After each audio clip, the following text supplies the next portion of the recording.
Hey guys, யாருக்கும் வரக்கூடாத மிகப்பெரிய பிரச்சனை உங்களுக்கு வந்திருக்கா? கவலையே படாதீங்க.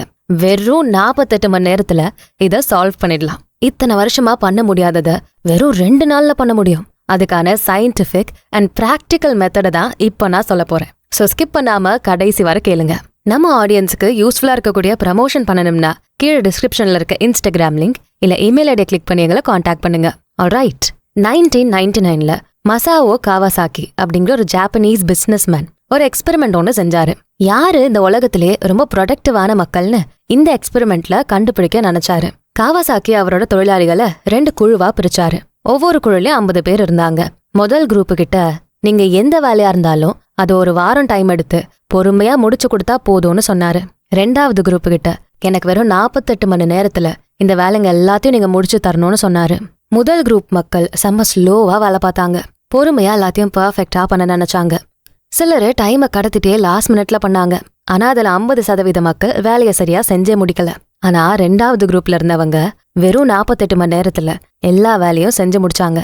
கிட்டத்தட்ட 90% தொழிலாளிங்க முழுசா அவங்களுக்கு கொடுத்த வேலையை முடிச்சாங்க. இது எப்படி நடந்தது? 2 பேருக்கும் கொடுத்தது ஒரே வேலை தான். 2 நாள்ல செஞ்சு முடிக்க முடியற வேலைய ஒரு வாரத்துல ஏன் செஞ்சு முடிக்க முடியல? இங்கதான் பார்க்கின்சன்ஸ் லா உள்ள வருது.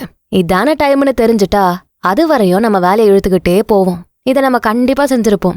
எக்ஸாம்க்கு லாஸ்ட் மினிட்ல உட்காந்து விழுந்து விழுந்து படிக்கிறது, லாஸ்ட் மினிட்ல அசைன்மெண்ட்ஸை சப்மிட் பண்றது.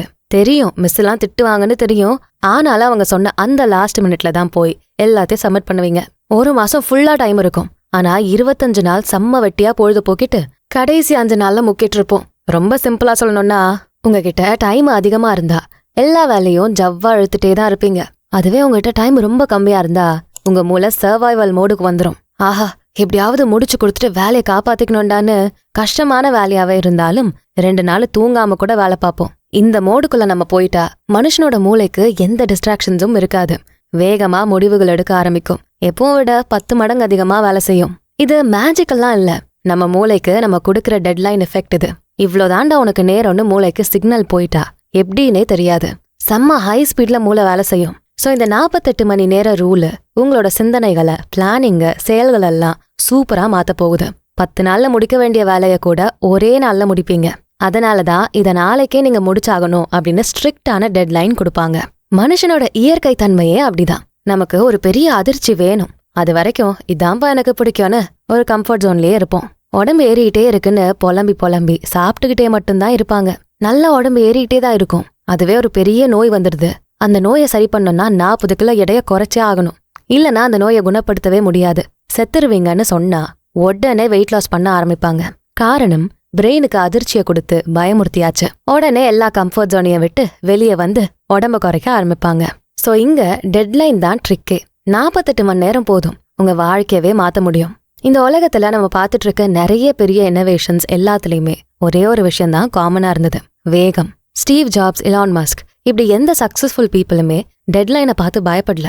இத்தனை நாள் கூட இதை முடிச்சே ஆகணும் அப்படிங்கிற அந்த டைமை அவங்களோட பலமா மாத்திக்கிட்டாங்க. ஒரு வேலையை நீங்க முடிக்க டைம் செட் பண்ணலனா அந்த வேலை என்னைக்குமே முழுமையடையாது.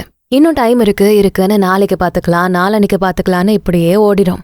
ஆனா இதுதான் டைம்னு ஒரு குறிப்பிட்ட டேட்டை கொடுத்துட்டா மூளை உங்களை நிறைய மோட்டிவேட் பண்ண அதிகமான டோபமைனை ரிலீஸ் பண்ணும். அதை முடிச்சாதான் மூளைக்கு ஒரு சுகமே கிடைக்கும். அத்தனை நாள் படிச்சது ஞாபகம் இல்லாம எக்ஸாம்க்கு முந்தின ராத்திரி விடிய விடிய முழிப்பு போட்டு படிச்ச எல்லாமே ஞாபகத்துல இருக்கும். எப்படி?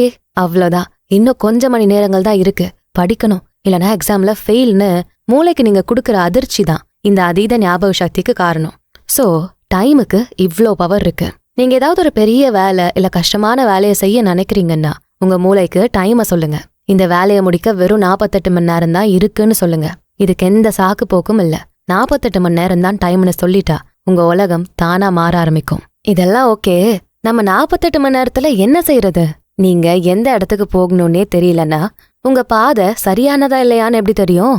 அதே மாதிரிதான் நீங்க எதை அடைய நினைக்கிறீங்க, உங்க கோல்ஸ் என்னன்னு நீங்க முதல்ல செட் பண்ணணும். அடுத்த 48 மணி நேரம் உங்க கையில இருக்கு.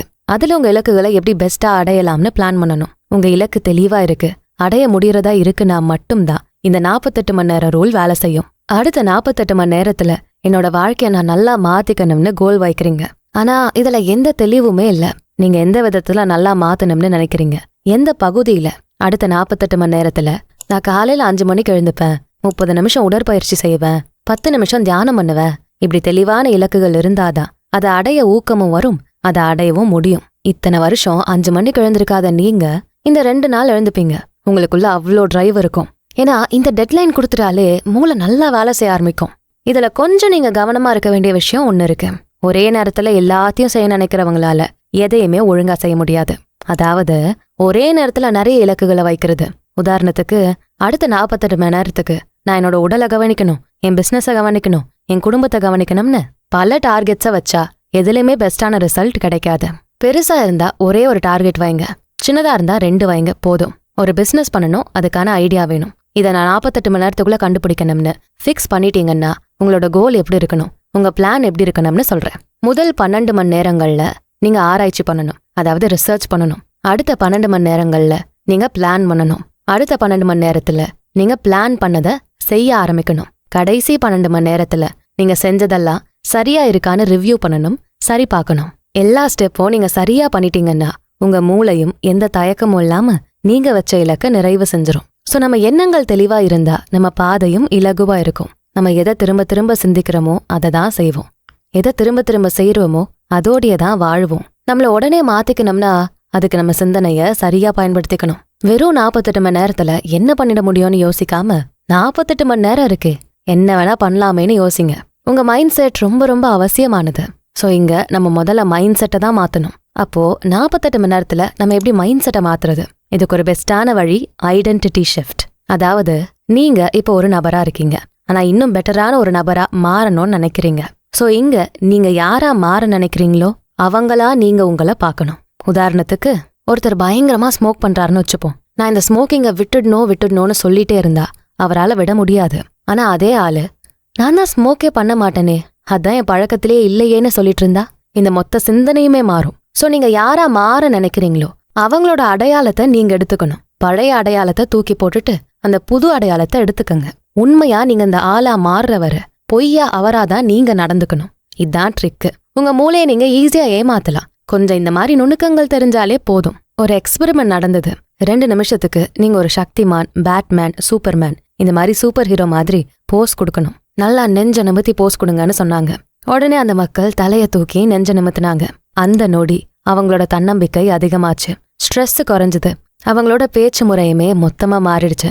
சோ உங்க உடம்ப நீங்க கான்ஃபிடன்ஸோட மாத்தினா உங்க மைண்ட் செட்டும் மாறும். நியூரோ அசோசியேஷன்ஸ் அப்படிங்கிற அறிவியல் முறை ஒன்னு இருக்கு. ஒரு விஷயத்துல நமக்கு சந்தோஷமோ இல்ல வலியோ இருந்தா அதை மட்டும்தான் நம்ம மூளை ரிப்பீட் பண்ணும். இப்போ உங்களுக்கு ஐஸ்கிரீம் சாப்பிட ரொம்ப பிடிக்கும், ஆனா ஜிம்முக்கு போக கஷ்டமா இருக்கும்னு வச்சுப்போம். ஜிம்முக்கு போனா டயட் எடுக்கணும், ஒர்க் அவுட் பண்ணா உடம்பு வலிக்கும், ஆனா ஐஸ்கிரீம் சாப்பிட ஜாலியா இருக்கு. சோ எனக்கு ஐஸ்கிரீம் தான் வேணும்னு நீங்க முடிவெடுப்பீங்க. அதுவே ஜிம் தான் எனக்கு வேணும்னு நீங்க நினைச்சிட்டா ஐஸ்கிரீம் மலையவே கொடுத்தாலும் நீங்க வேண்டான்னு சொல்லுவீங்க. அதனால உங்களுக்கு என்ன செய்யணுமோ அதை பிடிச்ச மாதிரி ஃபன்னா பண்ணுங்க. நான் ஸ்கூல் படிக்கிறப்போ எனக்கு ஆரம்பத்துல மேக்ஸ் சுத்தமா பிடிக்காது. ஏன்னா எதுவுமே புரியாது, ரொம்ப போரிங்கா இருக்கும். ஆனா நான் 11th படிக்கிறப்போ ஒரு மாஸ்டர் சூப்பரா மேக்ஸ் கிளாஸ் நடத்துவாரு. நிறைய காமெடி பண்ணி நடத்துவாரு. இப்படிதான் ஃபார்முலாஸை மனப்பாடம் செஞ்சுக்கணும்னு ஃபன்னான ட்ரிக்ஸ் எல்லாம் சொல்லி தருவாரு. அதனாலேயே மேக்ஸ் கிளாஸ்னா ரொம்ப பிடிக்கும். இங்க வலியா இருந்த விஷயம் சந்தோஷமா மாறினதும் உங்க மூளை அதையே கேட்க ஆரம்பிக்குது. விளையாட்டு வீரர்கள், வெற்றியாளர்கள் எல்லாரும் இந்த மெத்தடை தான் யூஸ் பண்றாங்க. அவ்வளோ கடுமையா பயிற்சி செய்யறாங்க. காலையில சீக்கிரம் எழுந்துக்கணும், டைமுக்கு பிராக்டிஸ் வரணும், ஸ்ட்ரிக்டான டயட்ல சாப்பிடணும். இப்படி நிறைய கஷ்டமான விஷயங்கள் அவங்களுக்கு டாஸ்கா கொடுக்கப்படும். ஆனா அதை என்ஜாய் பண்ணி பண்ணுவாங்க. அவங்களோட கடுமையான முயற்சிகளை ஃபன்னா பண்ணுவாங்க. இதெல்லாம் நீங்க கேட்டு பூஸ்டப் ஆவீங்க.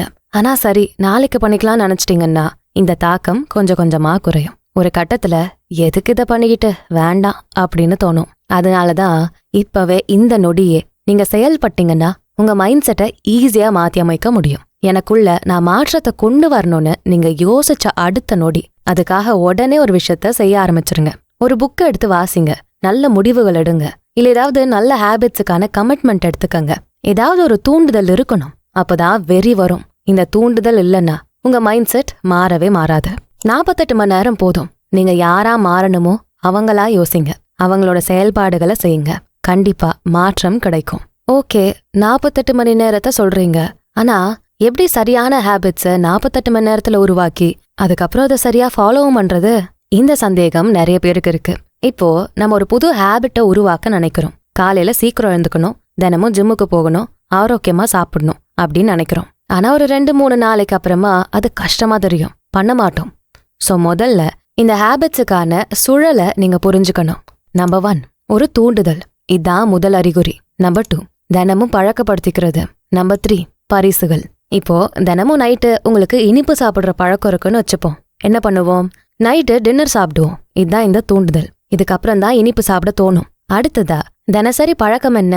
இனிப்பு சாப்பிடுறது. கிடைக்கிற பரிசு அந்த இனிப்பை வாயில வச்சதுமே வர்ற சந்தோஷம், நிம்மதி, திருப்தி. இப்படிதான் ஒரு ஹேபிட்டோட சுழல் நடந்துகிட்டே இருக்கு. இந்த சுழலை நீங்க புரிஞ்சுக்கிட்டா இதுக்கேத்த மாதிரி நல்ல பழக்கங்களையும் வளர்த்துக்க முடியும், கெட்ட பழக்கங்களையும் விட்டுட முடியும். இப்போ தினமும் நைட்டு நீங்க இனிப்பு சாப்பிடுறத கெட்ட பழக்கமா எடுத்துக்கிறீங்கன்னு வச்சுப்போமே. இதை விட்டுட நினைக்கிறீங்கன்னா பழக்கத்தை மட்டும் மாத்தணும். அதாவது தூண்டுதலா இருக்க அந்த டின்னர் அப்படியே இருக்கும். அந்த டின்னரை முடிச்சுட்டு இனிப்பு சாப்பிடாம வெறும் சீரகத்தை மட்டும் சாப்பிட பழகணும். இல்ல வேற ஏதாவது ஒரு நல்ல பொருளை சாப்பிட்டு அதுல திருப்தி அடையணும். இந்த திருப்தி தான் நீங்க உங்களுக்கு கொடுக்கிற பரிசு. இதை மனசார செய்ய செய்ய இனி நீங்க அந்த இனிப்பை எடுக்கவே மாட்டீங்க. இதை எப்படி ஹேபிட்டா மாத்துறது அப்படின்னு யோசிச்சா 2 மினிட் ரூலை நீங்க யூஸ் பண்ணலாம். இப்போ ஒரு நல்ல ஹேபிட்டை வளர்த்துக்க நினைச்சா அதுக்காக தினமும் ஒரு 2 மினிட் மட்டும் செலவு பண்ணுவேன் அப்படின்னு ஸ்ட்ராங்கான ஒரு எண்ணம் வைக்கணும். புக்கு வாசிக்கணும்னா டெய்லி ஒரு 2 நிமிஷம் செலவு பண்ணி வாசிச்சா போதும். இப்படி இந்த 2 நிமிஷம் நீங்க நினைக்கிறப்போ அது ஈஸியா தெரியும். உங்க மூளையும் தினமும் அதை பண்ண ஆரம்பிக்கும். உங்களுக்கே தெரியாம இது தினசரி பழக்கமா போயிடும். மூளைக்கு பெரிய விஷயங்களை செய்ய பயம். அதுவே நம்ம அதை சின்ன சின்னதா கொடுத்தா ஹாப்பி ஆயிடும். இதை தாண்டி உங்களோட ஹேபிட்டை வேற ஒரு வேலை கூட இணைச்சுக்கணும். உதாரணத்துக்கு நீங்க தினமும் 10 நிமிஷம் தியானம் பண்ணணும் அப்படின்னு வச்சுப்போம். ஸோ ஒரு ரூலை உருவாக்குங்க. தினமும் நான் பிரஷ் பண்ணதுக்கு அப்புறமா 10 நிமிஷம் தியானம் பண்ணுவேன். இப்படி சட்டத்தையும் முடிவு நேரத்தையும் கொடுங்க. காலையில உடற்பயிற்சி செய்யணும்னு நினைச்சா காலையில டீ குடிச்ச உடனே நான் உடற்பயிற்சி பண்ணுவேன்னு ரூல் போட்டுக்கோங்க. எப்படியோ இந்த பிரஷ் பண்றது, டீ குடிக்கிறதெல்லாம் கண்டிப்பா தினமும் பண்ணுவீங்க. அப்ப இந்த பழக்கங்களோட புது பழக்கங்களை இணைச்சிட்டா இதை விடுறதுக்கு ரொம்ப கஷ்டமா இருக்கும். தொடர்ந்து 48 மணி நேரங்கள்ல நீங்க ஒரு ஹேபிட்டை செஞ்சுட்டே இருக்கீங்கன்னா இதைதான்ப்பா இனி நான் ஃபாலோ பண்ணணும்னு நம்ம மூளை இதையே எடுத்துக்க ஆரம்பிச்சிரும். அதனாலதான் நிறைய பேரு 30 நாட்களில் உடல் எடையை குறைப்பது அப்படின்னு கோல் எல்லாம் வச்சுக்கிறாங்க. ஒரு ஹேபிட்டை நீங்க உங்க வாழ்க்கையோட அங்கமாக்கணும்னா அதுல முதல் அடி மட்டும்தான் கஷ்டமா இருக்கும். அந்த பகுதியை கடந்துட்டா அது எல்லாமே ஈஸியாயிடும். அப்புறம் உங்களை சுத்தி எந்த மாதிரி சுற்றுச்சூழல் இருக்கு அப்படிங்கறதும் முக்கியம். இப்ப நீங்க தினமும் சாயந்தரம் 5 to 6 படிக்க நினைக்கிறீங்கன்னா உங்களோட செட்டப் படிக்கிறதுக்கு எதுவா இருக்கணும். உங்க டேபிள்ல புக்ஸை வைங்க. இதெல்லாம் உங்க கவனத்தை சிதறடிக்குமோ அதெல்லாம் தூர போடுங்க. இப்படி செட்டப் பண்ணிட்டா போதும், நீங்க தானா பழக்கமாக்கிக்க ஆரம்பிச்சிருவீங்க. நிறைய பேர் நினைக்கிறாங்க பெரிய அளவுல எனக்கு ஊக்கம் வேணும், அப்பதான் என்னால ஒரு நல்ல பழக்கத்தை கூட உருவாக்க முடியும்னு. ஆனா இங்க சின்ன சின்ன செயல்கள் மட்டும் இருந்தாலே போதும். இந்த சின்ன சின்ன செயல்களை நம்ம தினமும் செய்யணும். இதுவே நம்மளோட அடையாளமா மாறிடும். எது நம்மள தடுக்குது? நம்மளோட பலவீனங்கள் தான். அந்த பலவீனம் என்னன்னு கண்டுபிடிச்சு அதை எதிர்த்தா இதுக்கு ஒரு முடிவு கிடைக்கும். எது உங்களை தடுக்குது, எது உங்களோட பலவீனம்னு ஒரு பேப்பர்ல நீங்க எழுதுங்க. இதாண்டா என்னோட பலவீனம்னு தெரிஞ்ச அப்புறம் அதை சரி செய்ய உங்க மைண்டே ஒரு பிளானை போட ஆரம்பிக்கும். உங்க மூளைக்கு நீங்க ஷாக் கொடுக்கணும். சோம்பேறித்தனம் தான் உங்க பலவீனமா இருக்குன்னா அடுத்த 48 மணி நேரத்துக்கு நான் சுறுசுறுப்பா இல்லைன்னா நான் மொட்டை அடிச்சுக்கிறேன்னு சவால் விடுங்க. நான் முட்டாள்னு ஒத்துக்கிறேன்னு உங்க மூளையை பயமுறுத்துங்க. இது ஈகோவை டச் பண்ணும். இதை செஞ்சு முடிக்காம நீங்க ஓயவே மாட்டீங்க. இல்ல எக்ஸ்கியூஸ் கேட்கறது, சாக்கு போக்கு சொல்லி எஸ் ஆகுறது தான் உங்க பலவீனமா இருக்குன்னா ஒவ்வொரு விஷயத்த செய்ய சாக்கு சொல்றதுக்கு முன்னாடியும் நான் எந்த சாக்கும் சொல்லி தப்பிக்க முடியாத சூழல்ல இருந்தா என்ன பண்ணுவேன் அப்படின்னு கேளுங்க. நாளைக்கு தான் எக்ஸாமுக்கான லாஸ்ட் டேட்டு. இதை மிஸ் பண்ணா இந்த எக்ஸாம் வாழ்க்கையில திரும்ப எழுதவே முடியாதுன்னா நீங்க சாக்கு போக்கு சொல்லி எக்ஸாம் எழுதாம இருப்பீங்களா? இல்ல செகண்ட் சான்ஸ் கொடுத்து எழுததான் விட்டுருவாங்களா? சோ எக்ஸ்கியூசஸே உங்களுக்கு இல்லைன்னா ஒரு விஷயத்த நீங்க கட்டாயம் செய்ய தான் போறீங்க. உங்க மூளை கிட்ட ஸ்ட்ரிக்டா சொல்லிருங்க, இதுக்கு எந்த சாக்கு போக்கும் நீ சொல்ல முடியாது, 100% சொல்ல முடியாதுன்னு சொல்லிருங்க. பலவீனத்தை துரத்தி அடிக்கணும்னா எனக்கு தன்னம்பிக்கை அதிகமாகணும்னு சொல்றதை விட நான் தன்னம்பிக்கையுடையவனாதான் வாழ்ந்துட்டு இருக்கேன்னு உங்களை நீங்க புது மனுஷனா அந்த தோற்றத்துல பாருங்க. அதுக்கேத்த மாதிரி செயல்படுங்க. கடைசியில வெற்றி இங்கதான் கிடைக்கும். ஒரே நைட்ல உங்க பலவீனத்தை போக்க கஷ்டமா இருக்கலாம், ஆனா சின்ன சின்ன விஷயங்கள் பெரிய பலனை கொடுக்கும். சிறு துளி பெரு வெள்ளமாகும். சோ இதுவரை நம்ம பார்த்தது மூளைக்கு நம்ம டெட்லைன் கொடுக்கணும். அப்பதான் இன்னும் கவனத்தோட இருப்போம், வேகமா வேலை செய்வோம். அப்புறம் எப்படி சரியான முறையில இலக்க வைக்கணும்னு பார்த்தோம். உங்க மைண்ட் செட்டை சரியா அமைக்கிறது எப்படி, புது பழக்கங்களை உருவாக்குறது எப்படி, உங்க பலவீனங்களை எப்படி துரத்துறது, இப்படி அவசியமான விஷயங்கள் எல்லாம் பார்த்தோம். இதெல்லாமே கண்டிப்பா பெரிய மாற்றத்தை தரப்போகுது. 48 மணி நேரம் ஸ்ட்ரிக்டா செஞ்ச விஷயத்த அடுத்தடுத்த நாட்கள்லயும் நிலையா செய்யற மாதிரி உங்களுக்கு நீங்களே பிளான் போட்டுக்கங்க. மூளைக்கு எந்த சாக்கு போக்குக்கான வாய்ப்பையும் கொடுக்காதீங்க. உங்க மூளைக்கு டெட்லைன் கொடுத்து உங்க வேலைகளை சீக்கிரம் முடிங்க. 48 மணி நேரத்துல உங்களோட இலக்குகளை பெஸ்டா செட் பண்ணுங்க. அதை கன்சிஸ்டண்டா தொடர்ந்து வர்ற நாட்கள்ல ஃபாலோ பண்ணுங்க. மூளை வேகமா செயல்படும், சோம்பேறித்தனம் எல்லாம் ஒழிஞ்சிரும். இனி உங்களோட சக்சஸ யாராலையும் தடுக்க முடியாது. இந்த வீடியோ உங்களுக்கு பிடிச்சிருந்தா இதுக்கு ஒரு லைக்கை போட்டுட்டு உங்க ஃப்ரெண்ட்ஸ் அண்ட் ஃபேமிலிக்கு ஷேர் பண்ணுங்க. நம்ம channels beyond the ordinary and body and soul Tamil ரெண்டுத்துக்கும் சப்ஸ்கிரைப் பண்ணிட்டு பெல் ஐக்கானை அழுத்திருங்க. நான் உங்களை அடுத்த வீடியோல பார்க்கறேன். நன்றி.